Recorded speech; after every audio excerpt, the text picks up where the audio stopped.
দিনটা ছিল শনিবার। সেই দিন সকালে ঘুম থেকে উঠে একটু বেরিয়েছিলাম, নিজের কিছু কাজ ছিল।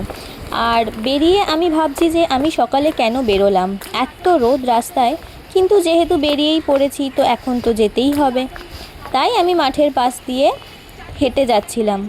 কোথায় গেছিলাম সেটা আর দেখানো হয়নি তোমাদের, ওইটার ভিডিও করতে আমি ভুলে গেছিলাম। তারপর বাড়ি এসেই চাউমিন রান্না করলাম। সেই দিন চাউমিন দিয়েই ব্রেকফাস্টটা সেরে নিলাম। আর সেই দিন আমি লাঞ্চটা স্কিপ করেছিলাম, শরীরটাও খুব একটা ভালো লাগছিল না, তাই আর কি। তো যেহেতু বিকেলে একটু বেরোনোর ছিল, সেই দিন বিকেলবেলাও বেরোনোর ছিল, তো কিছু জিনিস কেনার ছিল, সেই জন্য আবারও রেডি হয়ে নিলাম। তারপর বাড়ি ফিরে ডিনার করে নিলাম। আর সেই দিন ডিনারে ছিল ভাত, চিকেন কষা আর সাথে স্যালাড। স্যালাড বলতে শুধু পেঁয়াজটাই ছিল। আজ এইটুকুই, দেখা হচ্ছে নেক্সট কোনো ভ্লগে। বাই।